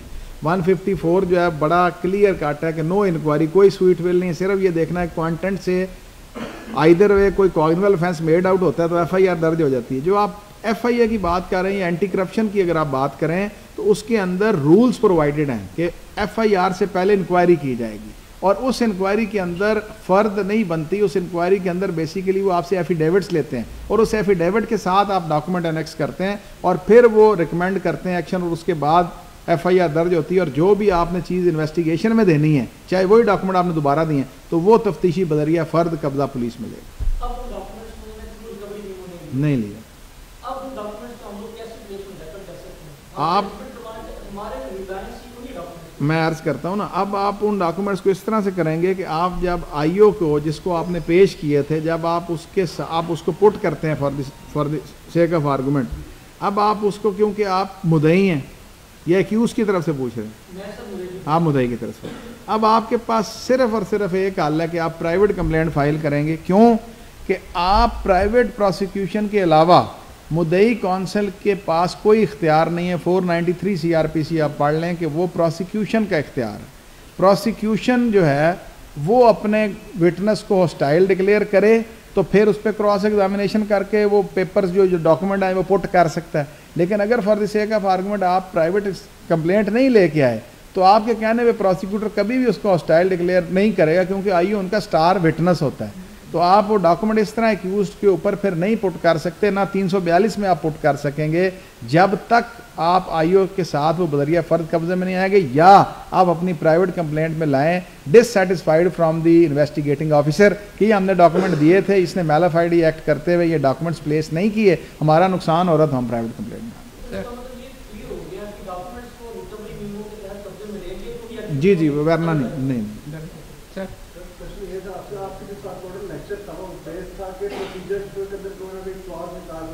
उसको वहाँ से पकड़ना कि कहीं ना कहीं से वो उसको फॉलो नहीं किया तो वहाँ से डाउट क्रिएट करके हम इसे बदले। लेकिन जो आपने आइडेंटिफिकेशन ट्रेड के ऊपर एग्जांपल दी थी मोटरवे केस की, तो वहाँ पे सिर्फ उन्होंने उसको पब्लिक इश्तेहारी कर दिया ना, तो वहाँ पे वो डाउट कैसे क्रिएट हुआ, वो एविडेंस। देखिए बात यह है कि जो आपका आइडेंटिफिकेशन परेड का procedure high court rules and order से पढ़ेंगे कि वो जब भी किसी एक्यूज़ को जिसकी आइडेंटिफिकेशन परेड दरकार होगी लाएंगे वो मफल्ड फेस होगा। मफल्ड फेस क्या होगा कि ये कैप अगर आप खींच के नीचे कर लें तो आपका चेहरा मफल्ड हो जाएगा, आपको कोई देख नहीं सकेगा। किस लिए आपको ये बेसिकली प्रिकॉशंस हैं कि आपको पहले शनाख्त परेड से पहले गवाह या मुद्दई देख ना ले कि आप वो कहे जी देखा हो तो कहे जी यही बंदा मैं शनाख्त कर लूँ। आइडेंटिफिकेशन परेड के टेस्ट की जेन्युइननेस को बरकरार रखने के लिए प्रोसीजर प्रोवाइड किया गया हाईकोर्ट रूल्स एंड ऑर्डर के अंदर। अब जब आपने मल्ली की तस्वीर पहले देनी पूरे पाकिस्तान में तकसीम कर दी है तो आइडेंटिफिकेशन परेड में अगर उसको शनाख्त कर भी लिया तो उस पर किस तरह रिलाय किया जा सकता है, क्योंकि वो मैंडेटरी प्रोविजंस के अगेंस्ट चले। ये मैंने कहा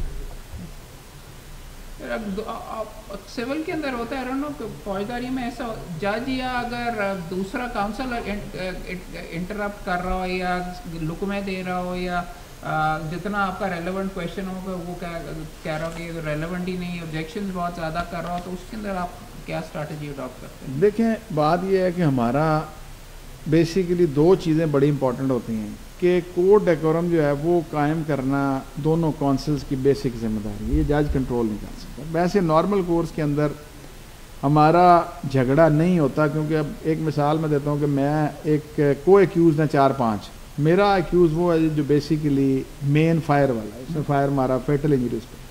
आपका हो सकता है एक्यूज़ वो जिस पर सिर्फ ललकारा है। अब डॉक्टर पे अगर जिरा करनी है तो आप पे तो एलिगेशन है ही नहीं, आपने डॉक्टर पे क्या जिरा करनी है। लेकिन अगर फर्ज माल आप मेरी जिरा पहले शुरू कर दें तो मेरा झगड़ा आपसे होगा।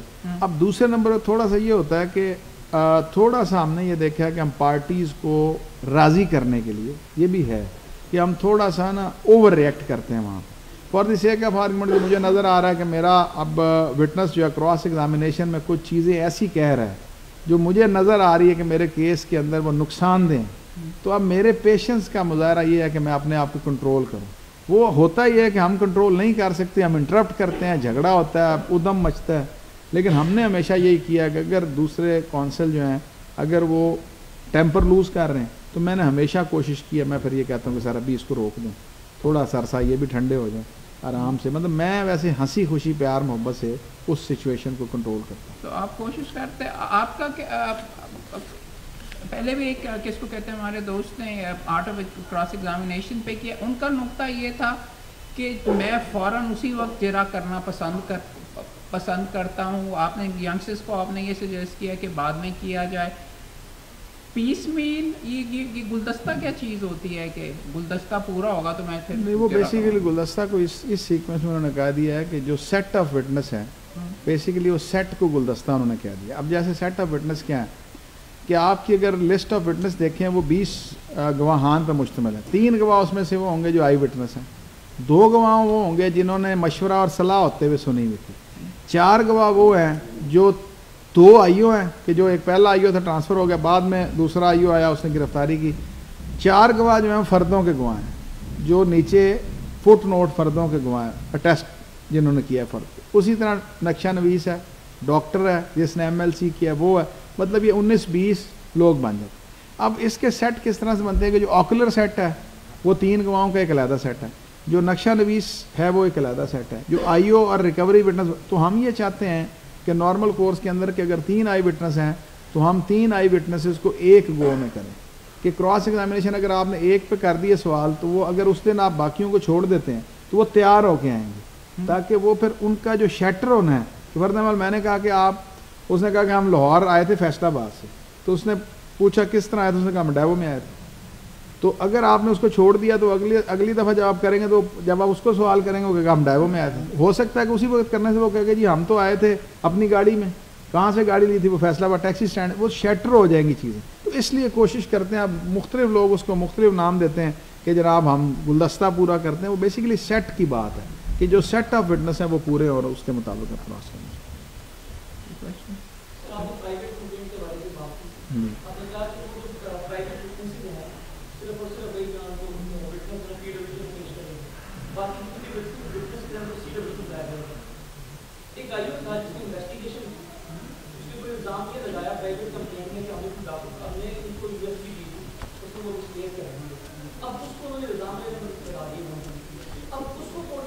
वो बेसिक मैं अर्ज़ करता हूँ, बेसिकली ये ट्रेंड था कि जिस आईओ ने, आप समझते हैं आपके मुताबिक कि उसने कुछ एविडेंस को ज़ाया कर दिया, ठीक है, आप उसको लेते हैं 201 PPC के अंदर, ठीक है, इसके ऊपर बेशुमार लॉ मौजूद है। बेसिकली अगर उसने एविडेंस को ज़ाया किया तो एक सेपरेट ऑफेंस है। इस्तिगासा जो है वो एक ख़ास अक्रेंस के हवाले से कि कत्ल हो गया था for the sake of argument, उसकी कोई तारीख है, उस दिन का जो अक्रेंस है उसकी FIR उसका इस्तिगासा है। अब उसके बाद जो for the sake of argument के जो बाद एक अक्रेंस हुआ है USB को ज़ाया करने का या USB को घुमाने का, वो सेपरेट डिस्टिंक्ट ऑफेंस है। वो इसके साथ ना चार्ज हो सकता है, ना वो इसके साथ नथी हो सकता है, उसकी एक अलहदा प्रोसीडिंग आपको करनी पड़ेगी। वो उसकी डिपार्टमेंटल एक्शन भी हो सकता है, वो उसके खिलाफ 201 की FIR भी हो सकती है। तो जो आप इसके अंदर आप एक्यूज के तौर पे अगर उसको गर्दान देते हैं तो कोर्ट प्राइवेट इसको कभी कोर्ट समन नहीं करेगी। तो आप उस समनिंग को चैलेंज कर दें, उसको चैलेंज नहीं किया आपने। आपका ट्रायल जो है सेशन ट्रायल है या, तो उसके अंदर 265 के दे दें। वो आप चार्ज पे दे रहे हैं, 265 के दें आप, आपका उस सर्टन केस से आपका इक्विटल नहीं, वो सेम है। बेसिकली उसका फ़र्क मैं थोड़ा सा आपको समझा देता हूँ। डी के हवाले से ना, डी के हवाले से आप इस सीक्वेंस में जा रहे हैं कि जो चार्ज फ्रेम किया जा रहा है ना, कंटेंट ऐसा नहीं है कि आपके अगेंस्ट चार्ज ग्राउंडलेस है, लेकिन आपका केस टोटली डिफरेंट है। आप चार्ज से रिलेटेड ही नहीं है, जो सर्टन चार्ज है आप उससे रिलेटेड नहीं, आप सब्सिक्वेंट डिस्टिंक्ट ऑफेंस के हवाले से एक्यूज बनाए जा रहे हैं ना। तो आप 265 के में देखिए, चार्ज अगर अमेंड हो जाता है फिर भी आपका इक्विटल नहीं है। इक्विटल की आपके लिए 265 के में ही आना पड़ेगा। तो अगर आप 265 डी में अगर आपको इक्विट कर देता है तो फिर वो चार्ज ग्राउंडलेस हो जाएगा। आपके केस में चार्ज ग्राउंडलेस नहीं होना, चार्ज तो अवेलेबल है, सिर्फ आपकी हद तक सीक्वेंस नहीं बनता, तो आप उसमें 265 के दे दें। Electronic evidence for example video और ईमेल्स वगैरह, उन पे पर वीडियो पे आप कैसे, अगर आप अक्यूज की तरफ से फॉर एग्जांपल आप डिफेंड कर रहे हैं, उस पे कैसे जरा करेंगे? और उसके ऊपर कोई बेंचमार्क सेट किया गया है कि ये CCTV फुटेज और ये पहले साबित कैसे होगी? उसके अंदर क्या स्ट्रैटेजी? अहमद भाई, आर्टिकल 164 है कानून शहादत का, जो मॉडर्न डिवाइसेस के हवाले से आपको स्पेशल प्रोवाइड किया गया। उसके बाद उसकी इंटरप्रिटेशन हुई है।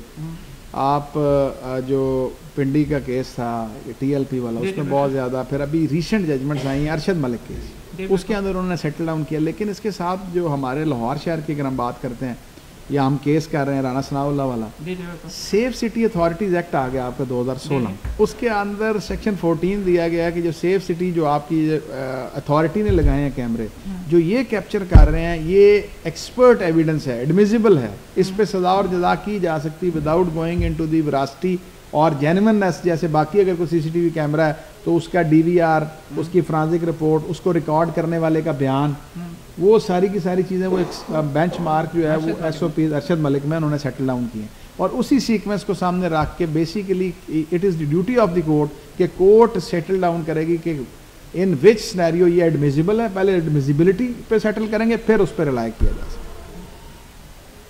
और कोई क्वेश्चन? या तो अनु बिल्कुल समझ नहीं लगी तो या बहुत समझ जबरदस्त करेंगे तो फिर होएगा ना जी, बिकॉज जिरा का एक चीज़ अगर आप भी शायद करेंगे मेरे ख्याल में, और हम दोस्तों को भी सजेस्ट कर रहे थे कि करने से आती है। हाँ अच्छा सर, अब्दुल वदीद मेरा नाम है। क्रॉस एग्जामिनेशन की इस 1 घंटे के लेक्चर के अंदर मोस्ट ऑफ द टाइम हमने ये सीखा कि किस तरह एक्यूज को बचाना है, लेकिन जो विक्टिम का नुकसान हुआ है उसमें हम क्रॉस एग्जामिनेशन से किस तरह फायदा हासिल कर सकते हैं? देखिए, क्रॉस एग्जामिनेशन राइट किसका है? सबसे पहली बात ये, क्रॉस एग्जामिनेशन राइट है एक्यूज्ड का ही। क्रॉस एग्जामिनेशन कभी भी राइट नहीं है प्रोसिक्यूशन का। प्रोसिक्यूशन का राइट है एग्जामिनेशन इन चीफ। अगर मैं एग्जामिनेशन इन चीफ की बात करूंगा तो फिर मैं आपको पूरे तरीके से बताऊंगा कि किस तरह उसको टंगवाना है। समझ आ रही? तो बेसिकली सर्टन राइट है ना, राइट की बात करेंगे। अब सेकंड थिंग इज कि क्रॉस एग्जामिनेशन अगर हॉस्टाइल विटनेस कर देती है प्रोसिक्यूशन के, ये गवाह 1 ओवर हो गया, उसके ऊपर क्रॉस एग्जामिनेशन का राइट प्रोसिक्यूशन को भी मिल जाता है और प्रोसिक्यूशन के फिर यही सारे राइट्स हैं जो है कि एक्यूज्ड को अवेलेबल हैं। बेसिकली देखिए, प्रोसिक्यूशन ने अपना केस साबित करना है। अहमद भाई को प्रोसिक्यूशन ने अपना केस साबित करना है किस तरह? अपनी एविडेंस ला के। जब वो एविडेंस ला रहे हैं तो अब सर्टन राइट दिया गया एक्यूज को कि वो क्रॉस एग्जामिनेशन से करे कि जो उसके डेंट्स हैं, जो लेकूनाज हैं, जो डाउट्स हैं, वो उनको स्टैब्लिश करे बाहर, ताकि उसकी सजा की जो देखिए सेंटेंस भी जो मैंने अभी 302 की आपके सामने बात रखी कि 3 किस्म की सेंटेंस है। आप आम हालात में कोई उठा के देख लें कि जी पनिशमेंट है ज़्यादा 10 साल, कम से कम 1.5 साल, और क्या है पनिशमेंट भी हो सकती, फाइन भी हो सकता है, या बोथ भी हो सकते हैं। अब ये किस तरह से होगा? जज को कोई डिस्क्रेशन नहीं है कि जी उसका महल्लेदार एक्यूज आ गया तो उसको कम सजा दे दे, अगर उस किसी को वो डिसलाइक करता है। सजा सर्कमस्टांसिस के हवाले से, केस के हवाले से, मिटिगेशन के हवाले से। देखें, अब एक प्रोसिक्यूशन मैंने अभी बताया 302 केस साबित कर चुकी है, लेकिन डेथ सेंटेंस भी उसी में है, लाइफ भी उसी में है, 25 साल भी उसी में। अब 25 साल किसको है? जिसको डेथ हो नहीं सकती थी। जुवेनाइल को डेथ नहीं हो सकती, वो जाना ही सी में। लेकिन जो मेजर ऑफेंडर है उसको डेथ सेंटेंस अगर वो नहीं दे रहा, लेसर पनिशमेंट दे रहा है, तो उसने वजह बतानी है कि इसका मोटिव प्रूव नहीं हुआ, लेसर दे रहा हूं मैं, इसकी रिकवरी जो इनकॉन्सिक्वेंशियल है मैं इसको लेसर दे रहा हूं। लेकिन अगर डाउटफुल होगा तो बरी भी कर सकता है। ये है वैसे। पीछे से कोई सवाल कर रहे थे सर?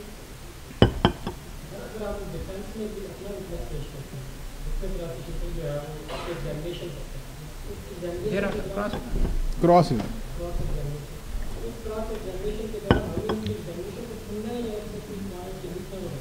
देखिए,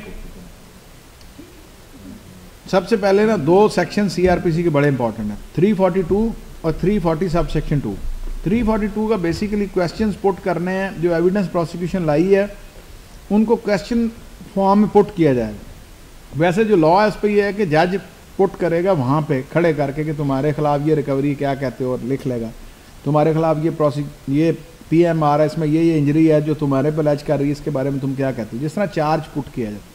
लेकिन हमारा इजी यहाँ पे ये कि क्वेश्चनर बना दिया जाता है, उस क्वेश्चनर का हम जवाब जमा करा देते हैं। लेकिन जब आप 342 का पढ़ते हैं क्वेश्चनर, तो उसके अंदर नीचे स्पेसिफिक क्वेश्चन होता है कि आप अपनी कोई प्ली, स्पेशल प्ली लेना चाहते हैं, ऑन ओथ आना चाहते हैं 342 के तहत, 340 सब सेक्शन 2 के तहत। अगर वो आंसर करता है यस, तो उसका ऑन ओथ एक्यूज्ड आ जाता है और वो अपना इन चीफ रिकॉर्ड कराता है जैसे प्रोसिक्यूशन कराता है, और उस पर फिर क्रॉस एग्जामिनेशन प्रोसिक्यूटर भी करेगा और कंप्लेनेंट काउंसिल भी करेगा। लेकिन अगर आप कहते हैं कि 340 में मैं नहीं आना चाहता, would you like to present any witness in your defence? आप कहते हैं यस, फिर आप विटनेस लेके आएंगे अपनी सफाई के गवाह, वो आप रिकॉर्ड कराएंगे। जिस तरह प्रोसिक्यूशन रिकॉर्ड कराती है आप उसी तरह रिकॉर्ड कराएंगे। लेकिन जिस तरह आप क्रॉस एग्जामिनेशन करते हैं, फिर अब राइट उनका हो जाएगा कि वो आप पे क्रॉस एग्जामिनेशन। ये है बेसिक। सर वो मैं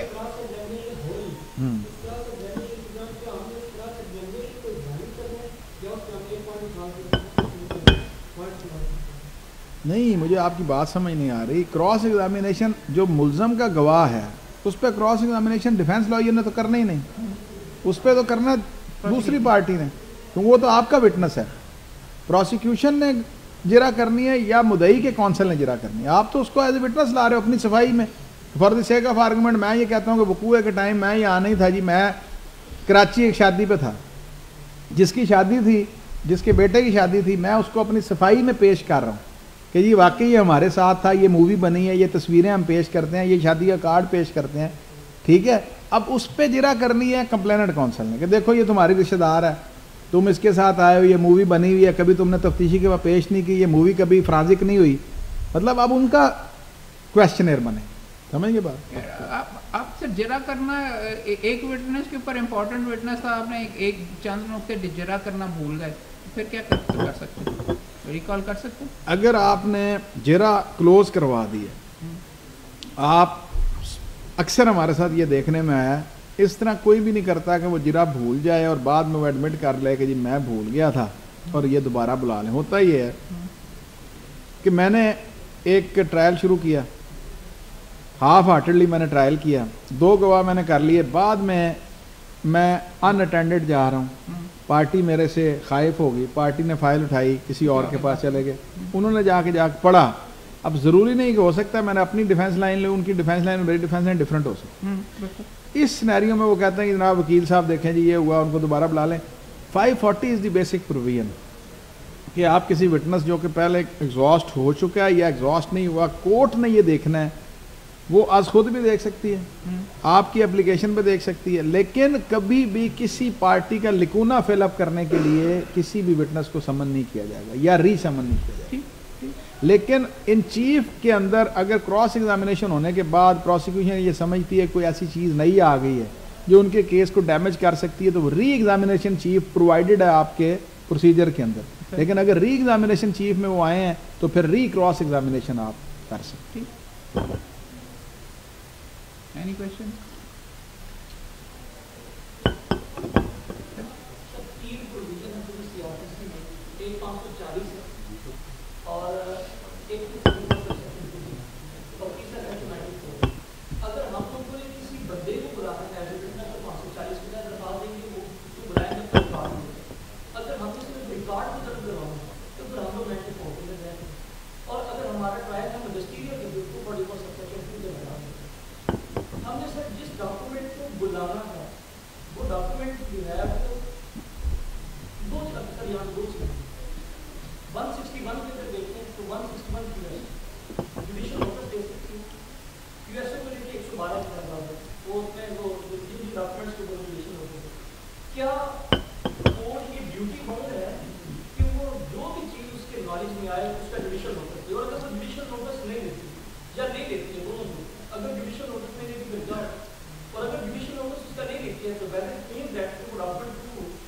देखें बात यह है कि जुडिशियल नोटिस जो है ये डिस्क्रेशन है कोर्ट की कि वो जुडिशियल नोटिस लेती है किसी भी चीज़ का जिस चीज़ जो सीक्वेंस के अंदर एडमिटेडली अवेलेबल है। लेकिन आपका 94 जो है ये बेसिकली है किसी भी डॉक्यूमेंट को इम्पाउंड करने का जो आपकी दस्तरस में नहीं है, लेकिन आप समझते हैं कि उस डॉक्यूमेंट्स को लाया जाना या कोर्ट के सामने पेरूजल के लिए प्रोड्यूस करना केस के लिए डिस्पेंसेशन ऑफ जस्टिस के लिए ज़रूरी है, तो आप 94 के तहत लेके आते हैं। लेकिन 540 और इसका बेसिक सिनेरियो जो है बड़ी खूबसूरत आपने अर्ली स्टेज पे बात की कि डॉक्यूमेंट के लिए सेक्शन अलहदा और पर्सन के लिए सेक्शन अलहदा। अब बेसिकली जो सिनेरियो आता है ना, मैजिस्टेरियल ट्रायल और सेशन ट्रायल 2 डिफरेंट जगह पे दे दिए, ठीक है। अब बहुत सी प्रोविजंस ऐसी हैं जो आपकी मैजिस्टेरियल ट्रायल में प्रोवाइडेड है लेकिन हमारे पास सेशन ट्रायल में अवेलेबल नहीं है। जैसे 249 है, 249 अगर सेशन ट्रायल में आपके पास अवेलेबल नहीं है कि आप जो सेनेट एडजर्न कराते हैं, मैजिस्ट्रेट सेनेट एडजर्न कर देता है, लेकिन अगर वो प्रोवाइडेड मैजिस्ट्रेट वाली प्रोविजन अगर हमारे पास सेशन ट्रायल में अवेलेबल नहीं है तो इस पर लॉ सेटल हो गया कि वो मैजिस्ट्रियल की जो प्रोवाइडेड है प्रोविजन वो सेशन कोर्ट या सेशन जज भी यूटिलाइज कर सकता है। तो ये बेसिकली ये डिफरेंस है, लेकिन बेसिक यही है कि वो इम्पाउंड करना, जुडिशल नोटिस थोड़ा सा डिफरेंट है, लेकिन जो डॉक्यूमेंट जिसमें जुडिशल नोटिस ले, लेकिन डिस्क्रेशन कोर्ट के पास ही है कि वो अगर समझती है कि एंड ऑफ जस्टिस के लिए कोई डॉक्यूमेंट प्रोड्यूस करना ज़रूरी है तो वो मंगवा सकती है। 540 के अंदर भी आप अगर देख लें तो 540 के अंदर आइदर पार्टी भी किसी को तलब करवा सकती है, और ये कोर्ट की आज खुद पावर भी है कि वो अगर खुद समझती है कि सर्टन चीज़ें जो हैं वो मंगवानी ज़रूरी हैं। अब मैं आपके सामने एक छोटी सी बात रखता हूँ। हमें केस कर रहे थे 302 की 2 पार्टियां आपस में, अहमद भाई बड़ा मज़ेदार केस है। तफ्तीश में थाने काना में एक इंस्पेक्टर सुन रहा था उनको सफाई में, दोनों पार्टियां वहाँ लड़ पड़ी आपस में, एक और आदमी थाने के अंदर मर्डर हो गया।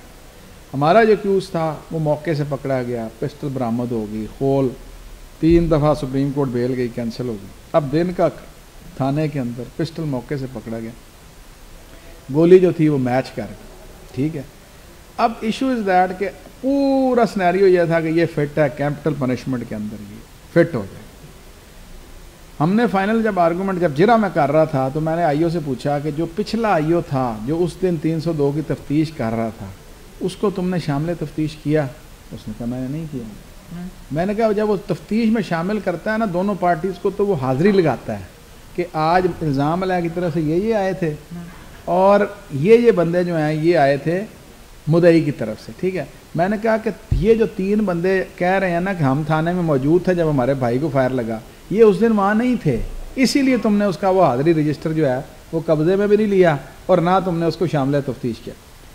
कोई एप्लीकेशन नहीं आई, फाइनल आर्गूमेंट पे आ गया। मैंने फाइनल आर्गूमेंट किया, मैंने कहा जी ये चांस विटनेस हैं, इनकी हाज़िरी अगर होती तो ये मैंने जब क्रॉस एग्जामिनेशन किया तो ये रजिस्टर मंगा लेते, ठीक है। इन्होंने ना एप्लीकेशन दी है, मेरा एक्विटल का केस है। फाइनल आर्गूमेंट होने के बाद जज साहब ने यही जो मैं आपको परवीन बता रहा हूँ कि खुद ये समझते हुए कि मुझे मंगवाना चाहिए, उस आईओ को उन्होंने समन किया, उसका वो उस FIR जिसकी वो तफ्तीश कर रहा था वो रिकॉर्ड समन किया, और वाकई वहाँ पे इन तीनों की हाज़िरी नहीं थी। 20 लोगों के नाम लिखे हुए थे लेकिन ये तीनों लोग वहाँ पे नहीं थे। अब क्या हुआ कि जब ये साबित हो गया कि ये वहाँ पे नहीं थे, कोरबोरेशन उड़ गई, सारी एविडेंस ही उड़ गई आपकी, तो वहाँ सेशन कोर्ट से एक्विटल हो गया, इमरान झेडू वर्सेस स्टेट केस। तो ये बेसिकली चीज़ें जो है ये इस तरह से वर्कआउट होती है। क्लोज। थैंक यू सर, आप सबकी बड़ी मेहरबानी। सर आपके लिए एक टोकन है हमारी तरफ से सर, प्लीज़। जी